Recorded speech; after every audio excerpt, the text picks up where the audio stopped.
इंसान कहता है कि पैसा आए तो मैं कुछ करके दिखाऊं, पैसा कहता है तू कुछ करके दिखा तो मैं आऊं। नमस्कार, मैं Vivek Bindra, founder and CEO बड़ा बिजनेस.com। पिछली बार फंड रेजिंग की बात करी, फंड रेजिंग की बात दोबारा। पहले सोर्सेज ऑफ फंड बताए थे, पैसा कहां से मिलेगा। आज बताएंगे तरीका क्या है। 10 स्टेप्स दूंगा, फ्री में दे रहा हूं। सॉलिड कंटेंट है, ये प्रीमियम कंटेंट है। इसके ऊपर हमने पेड कोर्सेज बनाए हैं, लेकिन फ्री में दे रहा हूं आपको 10 स्टेप। अगर आपने कोर्स नहीं लिया, सुनिए वो सारे 10 इजी स्टेप। पहला स्टेप, अपना लीगल स्ट्रक्चर बनाना पड़ता है। अगर आपकी प्रोप्राइटरी कंपनी है, पार्टनरशिप कंपनी है, फंड रेजिंग नहीं कर सकते, लिमिटेड लायबिलिटी में भी नहीं कर सकते, एलएलपी जिसको बोलते हैं, प्राइवेट लिमिटेड या पब्लिक लिमिटेड। जो प्राइवेट इक्विटी या वेंचर कैपिटल है, वो प्राइवेट लिमिटेड कंपनी में भी आके पैसा दे सकते हैं। प्राइवेट इक्विटी और venture capital, PE and VC, ये प्राइवेट लिमिटेड कंपनी में देते हैं। लेकिन अगर आपको आईपीओ, तो फिर उसके लिए आपको पब्लिक लिमिटेड कंपनी में जाना पड़ता है। तो पहले तो अपनी कंपनी का लीगल स्ट्रक्चर ठीक कर लो, फिर आते हैं दूसरे स्टेप पे। अब थोड़ा मार्केट का रिसर्च अच्छा करके रखिए। कितना कस्टमर है आपकी मार्केट में। अगर आपकी उबर है तो सब आपके कस्टमर बन सकते हैं, स्विगी है तो सबको खाना है, उबर है तो सबको जाना है। स्विगी है तो सबको खाना है, उबर है तो सबको जाना है। पहले देखो कि आपके पास कस्टमर कितना है मार्केट में, मार्केट का रीच, मार्केट का साइज, कितने कस्टमर है आपके प्रोडक्ट को लेकर मार्केट में, क्या प्रॉब्लम आप सॉल्व कर रहे हैं। लेकिन इसके अलावा ये भी रिसर्च करके रखो कि आप कितना रेवेन्यू कमा सकते हैं, मार्केट में आपकी पोजीशनिंग क्या है, आरओआई कैसा आ रहा है, आपका ब्रेक इवन कितने दिन में हो जाएगा, प्रॉफिटेबिलिटी आपकी कैसी है। तो किसी चार्टर्ड अकाउंटेंट को ले लो, किसी एमबीए फाइनेंस को ले लो जो आपका दोस्त है, आजू बाजू किसी को ले लो, वो सारी चीजें निकालेंगे बैठ करके। अपनी कॉम्पिटिटिव एडवांटेज देखो, कंपटीशन को छोड़ के कस्टमर आपके पास क्यों आए, आपका विजन क्या है, फ्यूचर प्लान क्या है, स्टाफ कितना चाहिए, टेक्नोलॉजी कैसी चाहिए। जब आपका ये रेडी रहेगा तो आप तीसरे स्टेप पे जाइए। क्योंकि जब आप किसी इन्वेस्टर के पास जाएंगे, आपकी बजट शीट जरूर चेक करेगा। पैसा क्यों चाहिए तुमको, हाँ, अपना घर बनाने के लिए चाहिए, अपनी गाड़ी खरीदने के लिए चाहिए, तुमको कहाँ जाना, लंदन घूमने जाना, उसके लिए पैसा चाहिए, नहीं नहीं सर, मुझको मैन पावर के लिए चाहिए। लीगल खर्चे होते हैं, ट्रेनिंग की कॉस्ट होती है, मार्केटिंग की कॉस्ट होती है, तनख्वाह पेरोल की कॉस्ट होती है, सेल्स करने के लिए एडवर्टीजमेंट करनी पड़ती है, एचआर की कॉस्ट है, टेक्नोलॉजी की कॉस्ट है। आपके पास कुछ क्वेश्चंस के आंसर होने चाहिए। आप उस पैसे का क्या करेंगे उसको लिख लीजिए। जब आप बताएंगे तो इन्वेस्टर को विश्वास होता है। आप वो पैसे को कैसे यूज करेंगे, कितना पैसा चाहिए आपको, कहां कहां कितना कितना बजट बना के खर्च करेंगे, कैसे इस खर्चे को ऑप्टिमाइज करेंगे, कम खर्चे में ज्यादा काम कैसे करके दिखाएंगे, इसके लिए आपको कन्विंस करना होगा। अगर आपको 100 रुपए की जरूरत है तो इन्वेस्टर को दिखाइए 15 रुपए मैंने डाले, 15 रुपए मेरे पार्टनर ने डाले, हमारे पास होगा 30 रुपए, हम अपने भी लगा रहे हैं, 70 आप दे दो। उसको थोड़ा विश्वास होगा कि 100 में 30 ये लगा चुका है, 70 नहीं, ऐसा करता हूं मैं 40 दूंगा, 30 तुम्हें किसी से दिलवा दूंगा। वो बात करने में इंटरेस्ट लेगा। लेकिन आप बोलोगे मुझको 100 रुपए चाहिए, अपना तो मैं लगाऊंगा नहीं, आप ही पूरे दे दो, गड़बड़ हो जाएगी। चौथा पॉइंट, अब रिसर्च करिए। आपने बजट शीट बना लिया है, अपने बिजनेस को समझ लिया है। अब देखिएगा कि इस समय अगर आपका बिजनेस बढ़िया है, कौन सा इन्वेस्टर है आपकी इंडस्ट्री में, आप फार्मा में, एफएमसीजी, क्लोथिंग में, एजुकेशन में, टेक्नोलॉजी में, ई कॉमर्स में, B2C, B2B, हर एक के अलग प्रकार के इन्वेस्टर होते हैं। आपको सही इन्वेस्टर के पास जाना, नहीं तो हर जगह मेहनत करोगे, दीवार को धक्का नहीं लगाते, 100 जगह बिना बात के नहीं जाते। इसके लिए इन्वेस्टमेंट बैंकर्स होते हैं, आई बैंकर। इसकी एक पूरी लिस्ट है, हमने अपने फंड रेजिंग कोर्स में भी दिया है, एवरीथिंग अबाउट एंटरप्रेन्योरशिप में भी दिया है, कौन कौन इन्वेस्टमेंट बैंकर है मार्केट में, कौन से इन्वेस्टमेंट के लिए, कौन से फंड के लिए कौन सा इन्वेस्टमेंट बैंकर काम आएगा आपको। इन्वेस्टमेंट बैंकर कौन होता है, 2% 3% कमीशन लेता है बीच में। अगर आपको 100 रुपये दिलाएगा, 2 रुपये रख लेगा, तो वो एक दलाल, साधारण भाषा में, कठोर भाषा में बोलेंगे। वैसे बिजनेस की भाषा में उसको इन्वेस्टमेंट बैंकर या आई बैंकर या मर्चेंट बैंकर, इन 3 नामों से पॉपुलर होते हैं।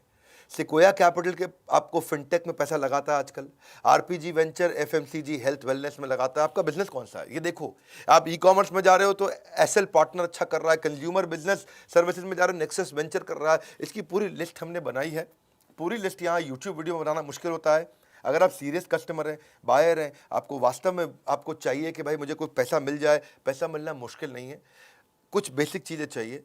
आप ये 3 घंटे का कोर्स पूरा अटेंड करिए, या कुछ वीडियोस की सीरीज, ये कोर्सेज हैं, एवरीथिंग अबाउट एंटरप्रेन्योरशिप के साथ अभी ये फ्री में मिल भी रहा है कोर्स, आप ले सकते हो उसको। इन्वेस्टर ढूंढते ढूंढते अगर हो गए परेशान तो फंड रेजिंग कोर्स को ज्वाइन करो। 400 इन्वेस्टर की लिस्ट आपकी ज़िंदगी बना देगी आसान। मत हो परेशान, ज़िंदगी बनेगी आसान। इसके बाद 5वां पॉइंट, पिच डेक तैयार करो। जब जाओगे इन्वेस्टर के पास बोलोगे क्या, पिच मतलब उसको बोलना, डेक मतलब आपकी पूरी प्रेजेंटेशन। तो आप उसको समझाओगे, कन्विंस करोगे, तो कैसे करोगे। आपको सबसे पहली चीज बतानी पड़ेगी, पैसा कितना चाहिए, क्यों चाहिए, कैसे खर्च करोगे।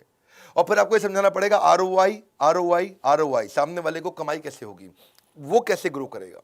इसको बोलते हैं पिच डेक। अगर आप पिच डेक में ये भी लिखो, पहला 100 कस्टमर कैसे लाओगे, उसके बाद 1000 कैसे लाओगे, 10,000, 1 लाख, 10 लाख कस्टमर कैसे बनेंगे। पहले तो सिंपल सा कवर पेज बना लो, उसके बाद अंदर जब जाते हो अपनी टीम की इंफॉर्मेशन डालो, मेरे पास ये टीम है। इन्वेस्टर देखना चाहता है कि आपकी टीम में दम कितना है, आपकी टीम एग्जीक्यूट कर पाएगी कि नहीं कर पाएगी। पैसे तो चलो मैं लगा दूंगा, क्या सोचता है इन्वेस्टर, पैसे तो मैं लगा दूंगा, लेकिन क्या आपकी टीम में वो क्षमता है कि आपके आइडिया का एग्जीक्यूशन कर दे। आपको अपनी प्रोडक्ट और टेक्नोलॉजी की डिटेल देनी पड़ेगी। मैं क्या प्रोडक्ट बना रहा हूं, क्या टेक्नोलॉजी बना रहा हूं, कैसे बनाऊंगा, कितने दिन में बनाऊंगा, क्या बिजनेस का मॉडल है, कस्टमर आएगा कैसे।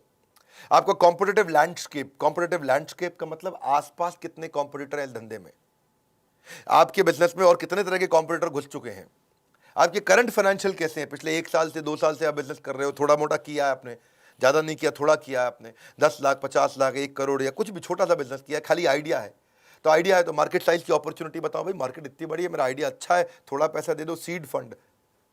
करंट फाइनेंशियल नहीं है तो आप थोड़ा कुछ आइडिया बताना पड़ेगा, आपको नीड बतानी पड़ेगी उसका। देखिए नीड यूजेज की हमने बात तो कर ली, आपको शेयर होल्डर की इंफॉर्मेशन देनी पड़ेगी कि भाई ये शेयर होल्डर होने वाले हैं, ये मेरे 2 पार्टनर हैं, को फाउंडर है, ये टेक्नोलॉजी पे काम करता है, ये सेल्स पे काम करता है, ये प्रोडक्ट पे काम करता है, हम 3 को फाउंडर हैं, 33% के, या 4 को फाउंडर है, 25% के, चारों के अलग अलग काम है, चारों मजबूत लोग हैं, तो सबके मिला के 100% हुए। आपने उस इन्वेस्टर को बुलाया, बोला आप इतना पैसे दे दो, हम 20% आपको दे देंगे, तो जिन सबके 25% शेयर वो घट के 20% रह जाएंगे, यानी कि 80% आप लोग के पास रहेगा, 20% इन्वेस्टर के पास चला गया शेयर।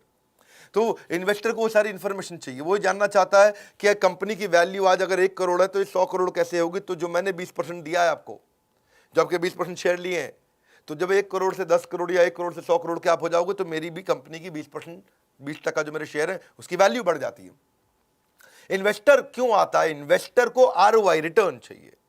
अब आता छठा पॉइंट, अपनी इन्वेस्टर पिच को और अच्छा करो, उसको परफेक्ट करो।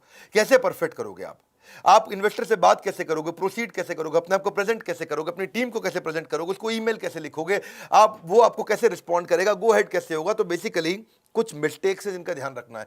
पहले कभी ये मत बोलिए मेरा कोई कंपटीशन ही नहीं है। आप बता सकते हैं, अगर वास्तव में भी नहीं है तो बताएं कि एक कमजोर कंपटीशन अभी बिगिन हुआ है, आप मार्केट में फर्स्ट मूवर एडवांटेज है, नहीं तो हमेशा बताइए कि ये लैंडस्केप है। अनरियलिस्टिक प्रोजेक्शन मत दीजिए।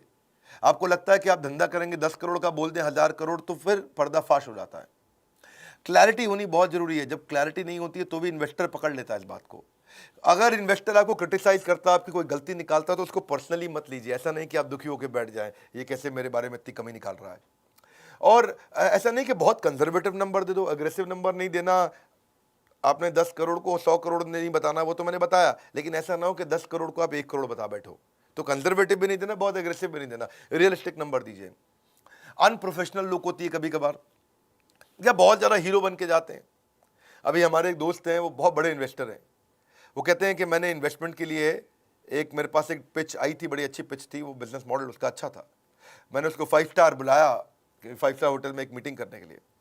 मैंने पूछा वाइन लेते हो, बोला मैं विस्की लेता हूँ, बड़ी कोई महंगी विस्की बता रहा था वो, सिंगल मॉल्ट 18 ईयर। तो बोला मैं 12 ईयर भी नहीं लेता, 18 ईयर लेता हूँ। जब उसने ऐसा बोला तो उसको लगा इसके तो बड़े रईसों वाले शौक है, ये मेरे पैसों को अपने शौक में ही पूरा कर डालेगा। और फिर बोला कि मैं एक दूसरे लड़के से मिला जिसको मुझे फंड देना था, और वो बेचारा 700 किलोमीटर तक बस में बैठ के आया, सारी रात बस में था वो, और सुबह मेरे पास आया, दिन भर वो मेरे साथ रहा। मैंने बोला थके नहीं आप? बोला बस में नींद पूरी कर लेंगे, दिन भर काम करेंगे। बोला एक बड़ा मेहनती था, उसे विश्वास हो गया। बड़ा इंपॉर्टेंट है कि जब आप इन्वेस्टर से मिल रहे हो तो कैसे मिल रहे हो, क्या बात कर रहे हो, प्रोफेशनल रहिए, कीप इट सिंपल, स्टोरी बताइए कंपनी की स्टोरी क्या है, और आपके इन्वेस्टर को उसका एग्जिट कैसे मिलेगा, वो कमा के बाहर कैसे निकलेगा, उसकी स्ट्रैटेजी तैयार रखना। फंड रेजिंग कोर्स को लेकर अगर आप बन गए बुद्धिमान तो इन्वेस्टर पिचिंग में कभी नहीं बचेगा कोई व्यवधान। बुद्धिमान व्यवधान ठीक लग रहा है, क्योंकि कोर्स में देने जा रहे हैं आपको वो ज्ञान जो फंड रेजिंग प्रोसेस को कर देगा बहुत आसान। 7वां पॉइंट अब आता है रोका। शादी से पहले रोका होता है ना, शादी से पहले थोड़ा सा रोका देते हैं, लड़का लड़की फिक्स हो जाता है, हाँ जी रोका सेरेमनी होता है, तो उसमें डिसाइड कर लेते हैं। तो ऐसे ही फंड रेजिंग का रोका क्या होता है, फंड रेजिंग के रोका में डिसाइड करते हैं कि कितना पैसा मैं लगा सकता हूँ, कब तक दूंगा मैं, निवेशक कितने शेयर ले लेगा आपसे, जो भी इन्वेस्टर आ रहा है उसे कितना % शेयर चाहिए, दोनों पार्टियों के अधिकार क्या होंगे, तो जो इन्वेस्टर इन्वेस्टी दोनों के बीच में क्या अधिकार होंगे, तो वो सब चीज़ें तय हो जाती हैं। और उसके बाद आता है 8वां स्टेप। अब इन्वेस्टर डिटेल में ड्यू डिलिजेंस करता है। ड्यू डिलिजेंस का मतलब आपकी जांच पड़ताल करता है। आपने जो जो क्लेम किए, मैं ऐसा कर दूंगा, अब तक ऐसा किया, वो सारे वो वेरीफाई करेगा। इसको बोलते हैं, इस इंडस्ट्री में बोला जाता है ट्रस्ट बट वेरीफाई। क्या मतलब है? वो आपकी सारी बातें विश्वास करेगा लेकिन वेरीफाई भी करेगा।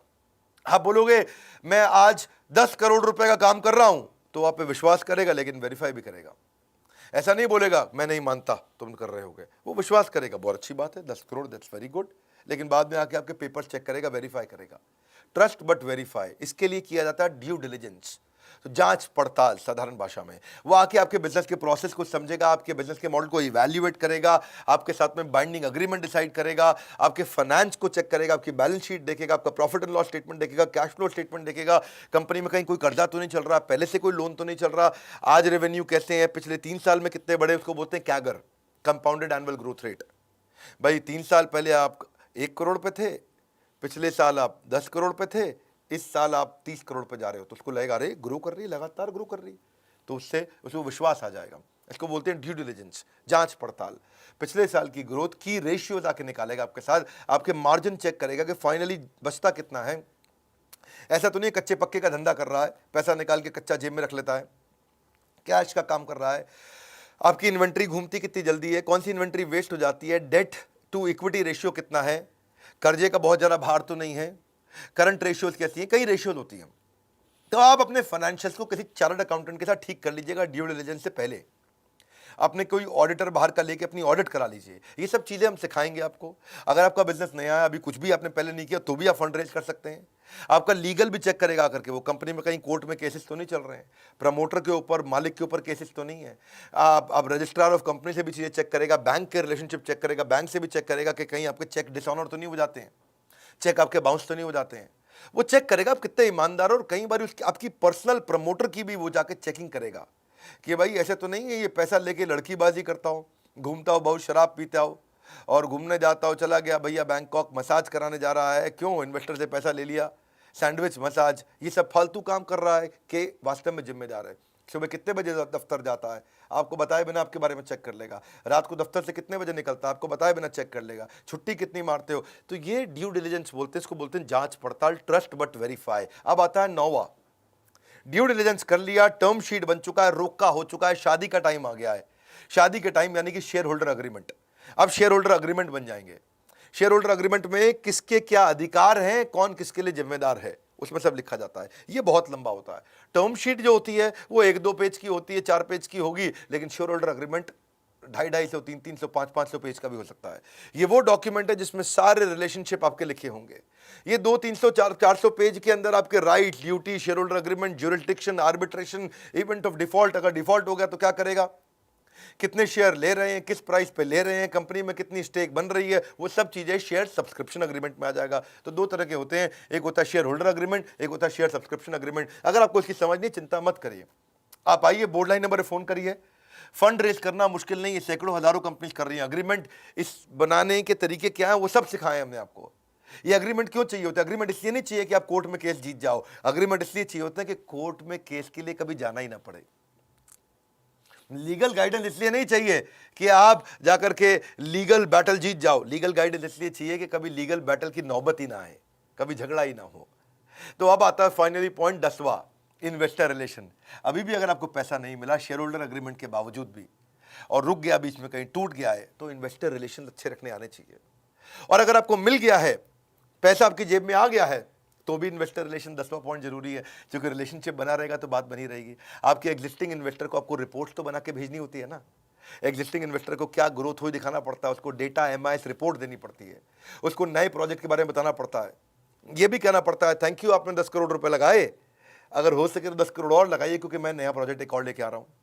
आप या फिर नए इन्वेस्टर के साथ भी रिलेशन बनाना, ये तो आपका एग्जिस्टिंग इन्वेस्टर था, ये थोड़ी आप एक इन्वेस्टर से आप रुक जाएंगे। आपको चाहिए 4 इन्वेस्टर और, क्योंकि आपको और पैसा चाहिए, तो आप कंपनी के बारे में अचीवमेंट्स, अपनी न्यूज़, अपनी रिलेशनशिप बना के रखोगे नए इन्वेस्टर के साथ में। और जब ये सारी चीज़ें हो जाती हैं तो आपके पास जब काफ़ी इन्वेस्टर आते हैं तो बाकी इन्वेस्टर अपने आप आते हैं। पैसा ही पैसे को खींच के लाता है, इन्वेस्टर ही दूसरे इन्वेस्टर को खींच के लाता है। ये बहुत लंबी स्टोरी है, मैंने शॉर्ट में बताया आपको, 10 पॉइंट बताए फंड रेजिंग के स्टेप्स क्या होते हैं। हमने इसके ऊपर डिटेल्ड कोर्स बनाया हुआ, बहुत डिटेल के अंदर है। ये जो स्टार्टअप है, स्टार्टअप कर रहा है, करने वाला है, करना चाहता है, आइडिया है, शुरू कर चुका है, एग्जीक्यूट कर चुका है, सोलोप्रेन्योर है, वो एंटरप्रेन्योर है, एंटरप्रेन्योर है, उनको ये वीडियो शेयर करिए, क्योंकि ये बड़े काम आते हैं। ये छोटे छोटे पॉइंट्स बहुत काम आते हैं। मेरे चैनल पे आने का फायदा ये है, हमेशा बिजनेस के ऊपर खालिस ज्ञान मिलता है कि मैं केवल हवा हवाई बात करना कभी पसंद नहीं करता। स्टेप्स में बताता हूँ, पॉइंटर्स में बताता हूँ।